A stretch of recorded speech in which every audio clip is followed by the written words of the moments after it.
$1.7 trillion in commerce locked instantly, January 21st, 2026. Not triggered by China, not triggered by Russia, triggered by 47 minutes inside a private room in Davos. President Trump meets NATO's Secretary General. They pose, they smile for photographers. And 3,000 meters away in Brussels, the European Parliament casts a vote that halts the largest trade agreement ever created. $4.6 billion every single day, erased. While the cameras flashed, China was watching. And what Beijing witnessed was exactly what it had anticipated since 2021, the cracking of the Western alliance.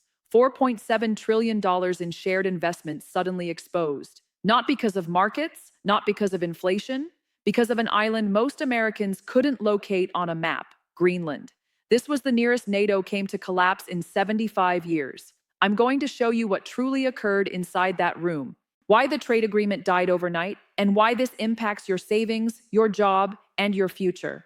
Because this isn't about Greenland. This is about the unraveling of the alliance that kept the Western world stable for 75 years. So let's begin with the question nobody in the media is asking. Why Greenland? Why now? This isn't about property. This isn't about pride. This is about rare earth minerals, military choke points, and a geographic position that determines the future of global trade. Here's what most people don't realize. China controls 70% of global rare earth production. 70%.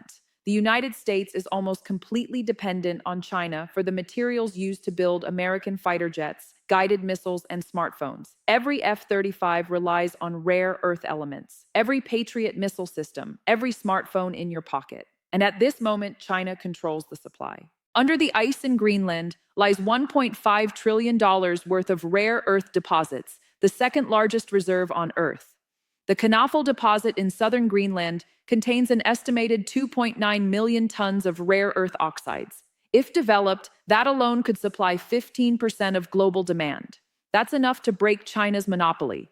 That's enough to make the United States independent of Beijing for critical defense materials. But that's not all. The Arctic is melting. And as the ice retreats, new shipping routes are opening. The northern sea route along Russia's Arctic coast shortens the journey from Shanghai to Rotterdam by 3,000 nautical miles, compared to passing through the Suez Canal.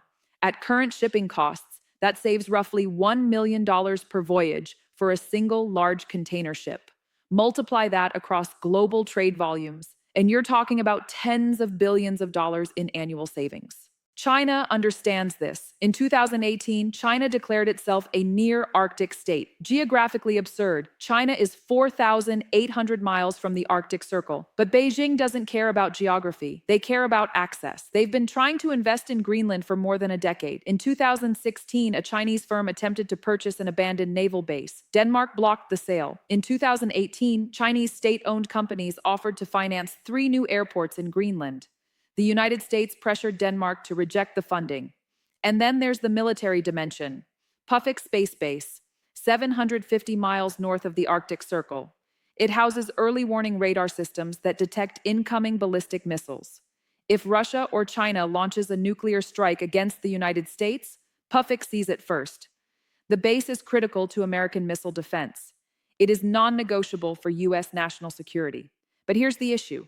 Pufik sits on Danish territory. Greenland is a self-governing territory of Denmark. The United States operates the base under a treaty signed in 1951. Denmark can revoke that treaty. They haven't. They won't. But the fact that they could makes Washington extremely nervous. China has been trying to gain influence in Greenland for 10 years. Each time, the United States blocks them. But blocking Chinese investment only works if Greenland remains aligned with Denmark and NATO.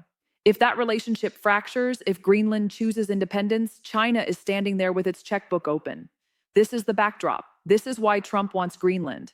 The rare earths, the military positioning, the Arctic access. Together, they're worth trillions in economic and security value. But wanting something and actually getting it are two very different things. And what Trump did to try to secure it nearly destroyed NATO. If this is starting to click, hit that like button and subscribe, because what happens next is even more unbelievable. January 7th, 2026, Mar-a-Lago. Trump steps in front of reporters for a press conference. The subject was meant to be domestic policy. Midway through, a reporter brings up Greenland. Trump's response stunned everyone present. He said, and this is a direct quote, We need Greenland for economic security, for military security. I'm not ruling out military force or economic force. We have many tools, many very powerful tools. Military force against an ally, against a NATO member. The words lingered. The room went silent. Then the questions erupted, clarifications, attempts at walkbacks, aides scrambling behind the scenes. But Trump doubled down. He said Denmark was acting unreasonably. He said European leaders failed to understand modern security threats. Within 6 hours, Denmark's Prime Minister, Mette Frederiksen, held her own press conference. She said, and I quote, "Greenland belongs to the people of Greenland. It is not for sale. Any attempt by any nation to use force against Danish territory would mean the immediate end of NATO as we know it." Read that again. The immediate end of NATO, the defensive alliance that has unified Europe and North America for 75 years, gone in a single sentence. But Trump wasn't finished. 10 days later, January 17th, he escalated. He announced that if 8 specific European nations did not publicly support negotiations on Greenland's future status, the United States would impose tariffs. 10% on all goods imported from Denmark, Norway, Sweden, Finland, Germany, France, the Netherlands, and the United Kingdom, 8 NATO allies, $450 billion in annual imports.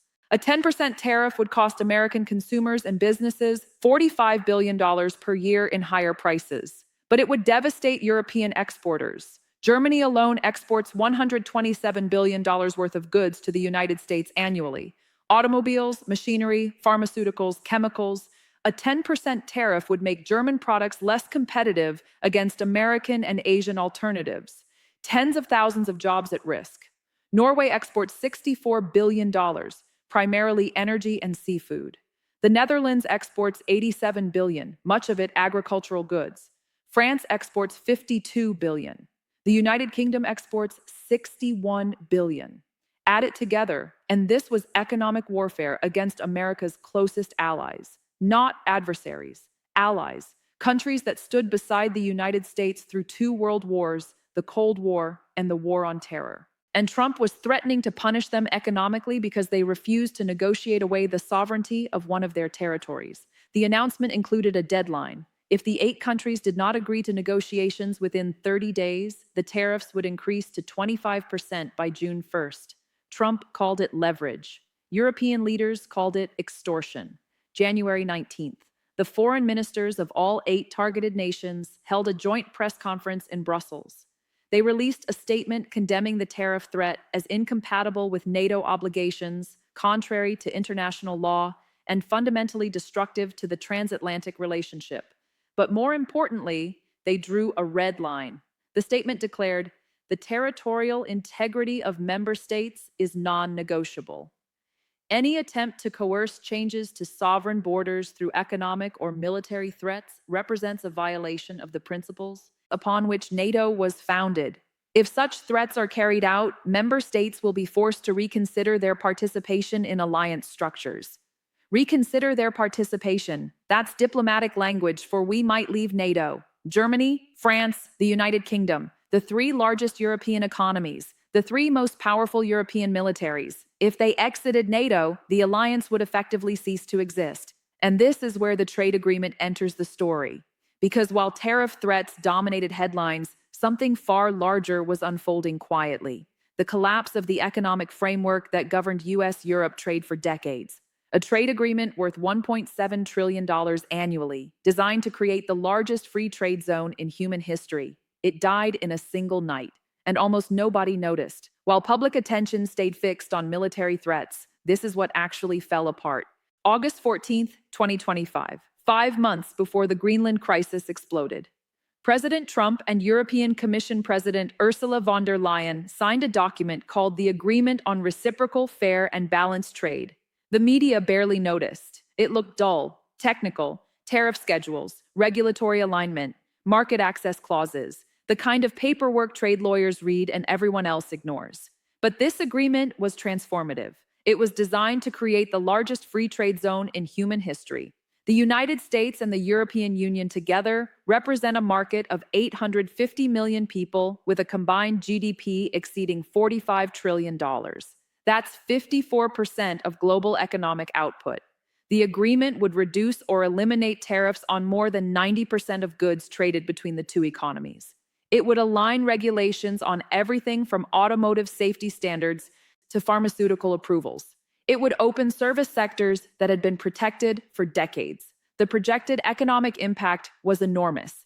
The European Commission estimated the deal would increase US-Europe trade by 32% within 5 years. That would add $550 billion to annual trade volumes. US GDP was projected to rise by 0.3% per year. That may sound small until you realize that's $69 billion annually in additional economic activity.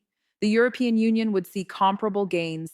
Jobs would be created, hundreds of thousands of them. Manufacturing jobs as supply chains integrated, technology jobs as digital services expanded, agricultural jobs as farm goods gained market access. The agreement was intended to be the economic counterweight to China's Belt and Road Initiative, a strategy for democracies to create economic interdependence so deep that political conflict would become unsustainable. The signing ceremony in August 2025 took place at the White House. Trump and von der Leyen stood behind podiums. They spoke of partnership. They spoke of shared values. Trump called it the greatest trade deal ever negotiated. Everyone assumed it would pass. The economic upside was undeniable. The political momentum was overwhelming. Then Greenland happened, and everything collapsed. January 21st, 2026. The same day Trump met with NATO's Secretary General in Davos, the European Parliament convened an extraordinary session. The topic was the tariff threats. The meeting was scheduled to last 2 hours. It ran for 7. Speaker after speaker rose. German members spoke about economic coercion being incompatible with alliance membership. French members spoke about sovereignty being non-negotiable. Danish members were the most forceful. One Danish parliamentarian said, and I quote, "We cannot ratify a trade agreement with a country that threatens military action against European territory. We cannot integrate our economies with a partner that uses economic warfare as a diplomatic instrument." This is no longer about Greenland. This is about whether the United States can be trusted to honor any agreement.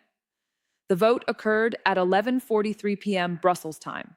The resolution was straightforward. All parliamentary action on the agreement on reciprocal, fair, and balanced trade was suspended until the United States government formally and unequivocally renounced the use of military or economic coercion against European Union member states or their territories. The vote count was decisive: 573 in favor, 42 against, 37 abstentions. Not even close. The trade deal that would have created a $45 trillion integrated market was dead overnight. 7 months of negotiations, 2 years of preliminary discussions before that, thousands of pages of regulatory text, all suspended indefinitely. But the European Parliament went further. They passed a second resolution. This one declared that if the United States imposed the threatened tariffs, the European Union would immediately implement retaliatory tariffs on $150 billion worth of American goods. The targets were selected for maximum political pressure: bourbon whiskey from Kentucky, corn from Iowa, wheat from Kansas, oranges from Florida, products from swing states, designed to hurt politically, designed to make Congress unable to ignore it.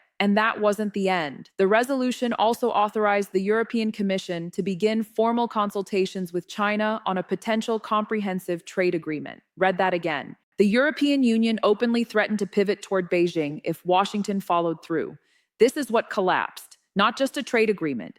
The entire economic structure that has defined the transatlantic relationship since World War II. $1.7 trillion in annual trade frozen, $4.6 billion every single day. And on January 21st, it stopped expanding. The growth the agreement would have created: $550 billion in additional trade over 5 years, gone. Integrated supply chains canceled, harmonized regulations abandoned. But the most frightening number is $4.7 trillion. That's the total stock of foreign direct investment between the United States and the European Union. And every dollar of it is now exposed. So what was the so-called deal announced in Davos? Here's the reality. It wasn't a deal at all. It was a framework for future discussions. That's diplomatic language for we agreed to keep talking and avoid blowing everything up immediately. But even that required Trump to make concessions he almost never makes.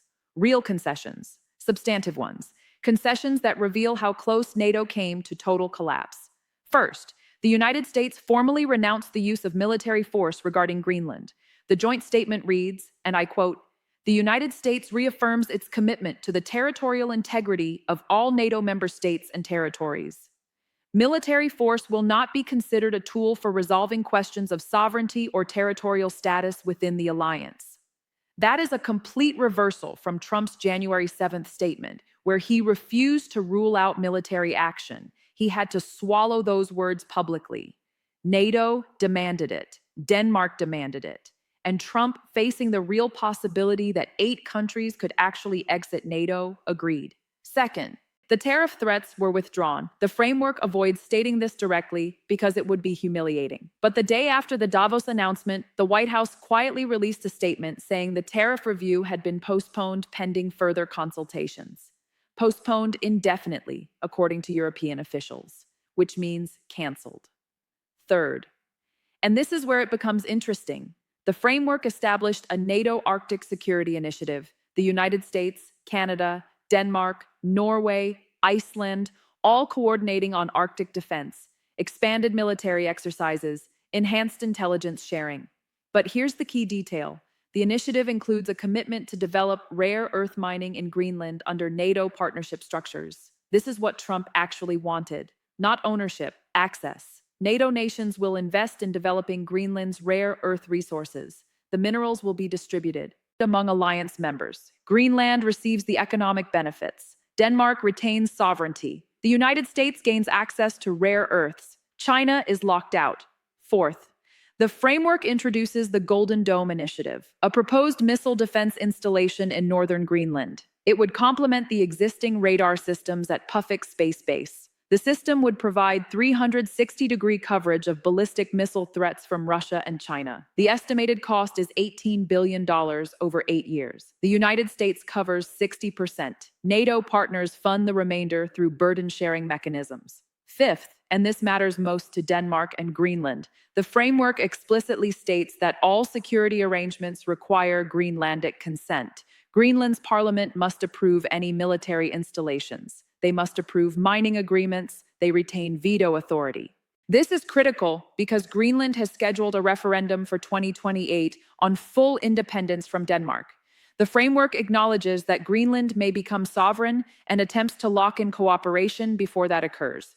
Sixth, and this clause was insisted on by European officials, any country that attempts to pressure NATO members on territorial issues through economic or military coercion will face a collective response. This provision is aimed directly at Trump. It is a warning. If you try this again, if you threaten allies again, the entire alliance responds together. So this is the framework. Trump presented it as a victory. He claimed it delivered everything he wanted without compromising sovereignty. And technically, he isn't wrong. The United States secures the strategic benefits. But it isn't what he demanded. He wanted control. He wanted ownership. He threatened military force to obtain it. What he actually received was a partnership arrangement that requires consensus and grants Greenland veto power. That is not a Trump-style deal. That is a compromise. And the fact that Trump accepted it reveals how severe the NATO crisis truly was, because Trump does not compromise unless there is no alternative. Now let's talk about the real winner, because it isn't the United States, and it isn't Europe, it's China. January 22nd, 2026. The day after the Davos framework was announced, something happened in Beijing. At a Chinese Ministry of Foreign Affairs press briefing, a reporter asked about Greenland. The spokesperson delivered the usual diplomatic language about respecting sovereignty and supporting dialogue. Then she added one sentence that almost everyone ignored. China remains committed to developing friendly cooperation with all Arctic nations and peoples based on mutual benefit and respect for sovereignty. Nations and peoples, not governments. That phrasing matters. It was a signal. China was saying it is willing to work directly with Greenland regardless of its political status. If Greenland becomes independent, if its relationship with Denmark weakens, if NATO's security arrangements unravel, Beijing is positioning itself as an alternative partner, and they aren't waiting. 3 days after the Davos meeting, China Northern Rare Earth Group announced the Rare Earth Partnership Initiative. Low-interest financing, technology transfers, guaranteed purchase agreements offered to any country willing to develop rare earth mining capacity. The target audience was obvious: countries with deposits but lacking capital or expertise. Greenland, Mongolia, Vietnam, Brazil, Australia, African nations. China provides financing, China builds infrastructure. In exchange, long-term supply contracts and strategic influence. This is the Belt and Road model applied to critical minerals. Offer loans countries can't refuse, develop infrastructure, create dependency, then leverage that dependency for political concessions. But China's gains extend far beyond rare earths. What happened in January 2026 gave Beijing something far more valuable. Proof that the Western alliance is fragile. For 75 years, the biggest obstacle to China's global ambitions has been NATO. Not the tanks, not the missiles, the unity. The fact that the United States and Europe act as a single bloc on major issues. When China pressures Taiwan, NATO countries coordinate responses. When China seeks to acquire European infrastructure, NATO states block it collectively. When China asserts claims in the South China Sea, NATO conducts joint naval operations. This unity is NATO's real strength, not hardware, trust. And Trump fractured it, not permanently. The framework diffused the immediate crisis, but the cracks are now visible. European leaders have learned that under certain leadership, the United States will threaten allies, will use economic coercion, will prioritize unilateral interests over alliance solidarity. That knowledge changes calculations. European defense planners are now preparing contingencies for a future where Washington cannot be relied upon. They are discussing European strategic autonomy, independent defense capabilities, coordination structures outside NATO. And every step toward autonomy is a step away from transatlantic unity, exactly what China wants. Look at what's already happening. France is advocating for an independent European nuclear deterrent, framed as supplementing NATO. But once independent capabilities exist, they begin to operate independently.